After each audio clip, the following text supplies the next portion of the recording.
గుండెల్లో ముద్రేసుకుని ఉండొచ్చు.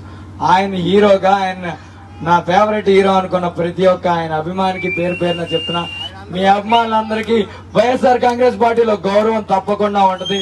మీ బ్యానర్ల పక్కన జగన్మోహన్ రెడ్డి బ్యానర్ పెడితే మేము ఎప్పుడూ సిగ్గుపడం. వాళ్ళంటే ఎన్టీఆర్ గారి బ్యానర్ పెట్టంగానే పాపం చింపి పారేస్తున్నారు.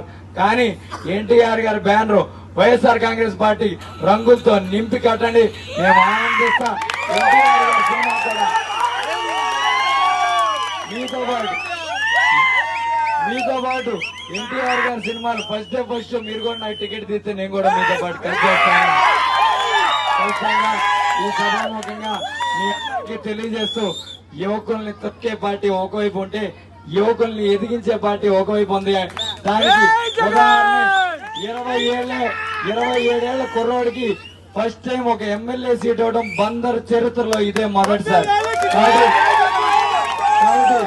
యువతకి ఈ పార్టీలో ఎటువంటి గౌరవం ఉంటదనేది మీరే ఆలోచించుకోవచ్చు. ఒక 27 యువకుడికి ఒక ఎమ్మెల్యే టికెట్ ఇచ్చి నువ్వు ముందరికి నడు, పార్టీని వెనకాల ఉండొద్దని నన్ను ఒక యువకుడిని ముందర నడిపారు. కాబట్టి ఖచ్చితంగా పార్టీని నమ్ముకున్న ఏ యువకుడికి అన్యాయం చేయబోనని ఖచ్చితంగా వెనకాల నిలబడతానని ఈ సభాముఖంగా మీకు తెలియజేస్తూ, అలాగే ఎవరి కాళ్ళు అందరూ ర్యాలీగా వచ్చాం, ఆకలితో ఉన్నాం, ఖచ్చితంగా ఒక ముద్ద తినేసి వెళ్దాం. మన కడుపుకు పట్టొచ్చు, చాలొచ్చు, చాలకపోవచ్చు. ఒక ముద్ద తినేసి వెళ్తే పెట్టేవాడికి మీరు తింటున్నారనే ఆనందం కూడా ఉంటది. కాబట్టి ఖచ్చితంగా మీ అందరూ ఒక ముద్ద తినాల్సిందిగా, అలాగే ఇంటికి కింద ర్యాలీలో అటు ఇటు తిప్పుతూ వచ్చారు, అట్లా లేకుండా స్ట్రైట్ గా ఇంటికి వెళ్లాల్సిందిగా మనస్ఫూర్తిగా కోరుకుంటూ సెలవు తీసుకున్నాను. జై హింద్.